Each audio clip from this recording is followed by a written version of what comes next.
Buenos días, mi nombre es Genesis González de la Universidad Bicentenaria de Aragua, estudiante de la Facultad y Escuela de Psicología, y el día de hoy estaré presentando un tema que lo que para muchos es algo solo para imaginar, para otros es una realidad. Una Navidad está cenando con todos sus familiares y en la otra Navidad ya no hay nadie, la mesa está vacía. Entonces, ¿qué es lo que ocurrió y por qué ocurrió? Eso es lo que veremos a continuación. Primero tenemos el contexto histórico. Venezuela antes y después de la migración. Antes de la migración, Venezuela en lo general siempre ha sido un lugar muy turístico, muy llamativo para los extranjeros y también en general para sus habitantes. Mucho antes del petróleo, esta se sostenía también por la ganadería y la agropecuaria, principalmente. En un contexto social, bueno, los venezolanos, sus habitantes de Venezuela en general, ha sido un país muy fraternal y lleno de carisma y vida desde su vegetación hasta sus habitantes. Y siempre se han presentado distintas dificultades en un país como en cualquier otro, pero es la primera vez en la historia de Venezuela moderna actualmente en la que se ha visto un desplazamiento masivo de personas. Entonces aquí explicamos qué es el éxodo o qué es la migración. Un éxodo se refiere a la movilidad o digamos que el cambio de ubicación de una gran cantidad de personas de manera exagerada, o sea, un movimiento masivo de personas que están buscando salir de una zona o de un país a otro, con el motivo de encontrar una mejor calidad de vida o mayores oportunidades. Ya en lo que ocurrió después, que está la migración, ¿por qué ocurrió? Pues la crisis empezó cuando en el 2014 el financiamiento del petróleo se desploma, que esto en Venezuela contaba hasta un 96% de sus principales financiamientos o recursos. Entonces, esta crisis se intensificó con la inestabilidad política y la inestabilidad económica. ¿De qué manera?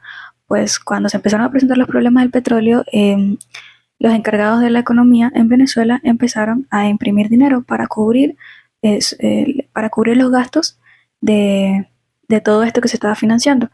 Entonces aquí es que empezó la crisis, o sea, la devaluación de la moneda, la inflación. En 2016 se considera uno de los peores años en lo que se refiere a la crisis venezolana, que ahí es que la migración llegó al punto más alto. Entonces el hambre y la escasez estaban en el cúspide más alto del momento, en las cuales había una cantidad muy limitada de reservas y de reservas y de insumos básicos, de no solo de comida, sino también de medicamentos y otro tipo de cosas. Entonces, estas solo podrían recibir estos recursos por filas y por orden de número de identificación, lo que en Venezuela se llama cédula, etcétera. Entonces, esto aumentó también el robo y la delincuencia en el país y aparte de eso, también empezaron las manifestaciones, lo que se llaman guarimbas o manifestaciones de protesta, y las personas que participaban en estas manifestaciones empezaban a ser amenazadas. Una de las otras razones principales por las que la migración no solo era por escasez, sino también por la integridad física, en general la seguridad.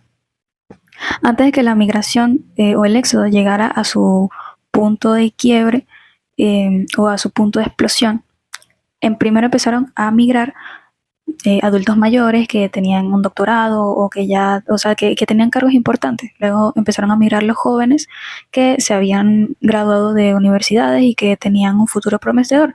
Ya lo último, o en la tercera fase, empezaron a migrar todo tipo de personas, adultos, niños, mujeres, eh, adultos mayores, etcétera. Los distintos actores involucrados residen, o este papel reside principalmente en los agentes políticos o los encargados de la economía y el control general del país.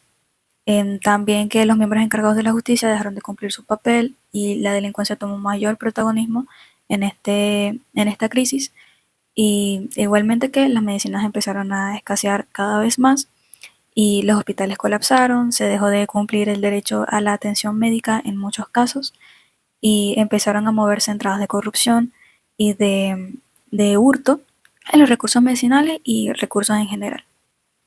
También están los caminantes. Este se refiere a un fenómeno en el que millones de hombres, mujeres y niños que no poseen las capacidades o la capacidad monetaria o ciertos recursos para viajar legalmente o mudarse legalmente hacia otro país. Entonces, estos se trasladan caminando entre fronteras y se exponen a condiciones de riesgo extremo. Entonces, por el hambre, la sed o el mismo cansancio del cuerpo, porque llevaban el cuerpo al límite, algunos morían en el camino o eran atropellados en las vías rápidas por otros vehículos. También tenemos el Darién, en el que, ¿cómo se podría explicar esta situación? Básicamente, el sueño americano muchas veces lleva a la desesperación. Entonces, una cantidad inimaginable de inmigrantes, bien sea caminantes o no, partieron desde Medellín, de Colombia, hasta unas playas y entonces de ahí se expusieron a adentrarse y cruzar una selva altamente peligrosa en la que las posibilidades de sobrevivir eran cada vez más bajas, siendo este el mayor terror de los inmigrantes. Ahora, ¿por qué era difícil sobrevivir en el Darién? No solamente por los animales salvajes, como cocodrilos u otros animales de la selva, sino también por la mafia, que estos se empezaron a aprovechar de la situación precaria de los inmigrantes y los amenazaban o tenían que pagar una cantidad para poder pasar, o los secuestraban o cualquier tipo de atrocidades que podían pasar en ese lugar. Entonces se considera el Darién como una tumba en la naturaleza. También tenemos a Joe Biden. Según el BBC, en el 2024, en virtud de un programa de permanencia temporal y legal en los Estados Unidos, cuando inició el 2022, hasta 30.000 inmigrantes al mes podrían volar legalmente a Estados Unidos desde Cuba, Venezuela, Nicaragua o Haití. Esto con el fin de reducir los cruces ilegales de las fronteras. Y también los que están enfrentando actualmente el programa de deportación masiva en Estados Unidos desde el 2024. Ahora tenemos el impacto social. Pues el venezolano siempre ha sido muy familiar, de grandes reuniones y ese tipo de actividades. Sin embargo, con la migración, familias enteras se han separado, que están en diferentes partes del mundo. También mejores amigos de toda la vida, seres queridos que no se han vuelto a ver nunca más.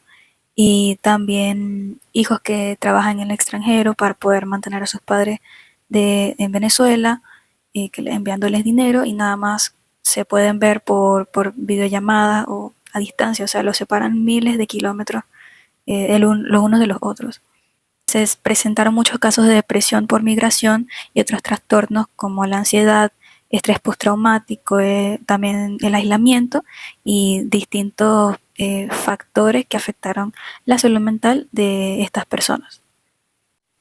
Su relación con otros procesos globales es que la migración descontrolada también ha dado entrada al tráfico y la trata de personas, esto aumentando los índices de crimen y también otras respuestas xenofóbicas de violencia, manifestaciones en contra de los inmigrantes venezolanos y también mucho odio por parte de otros países, por ejemplo en Perú o en Colombia y Estados Unidos. Entonces aquí entran los beneficios y desafíos de la migración.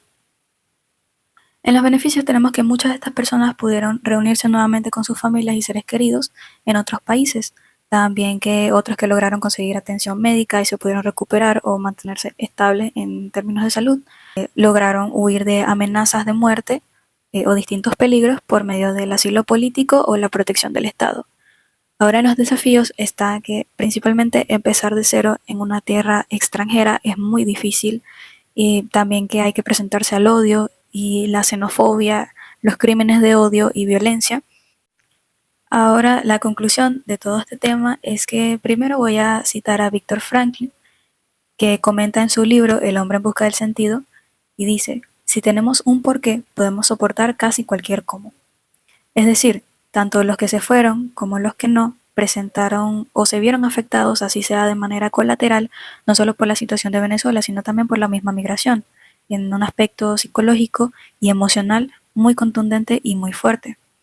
Entonces, aún con la desesperación, las expectativas y la esperanza de que siempre hay un camino mejor es lo que ha podido mantener el temple de muchas de estas personas. Entonces, esto sería toda mi exposición por el día de hoy. Muchísimas gracias por su atención.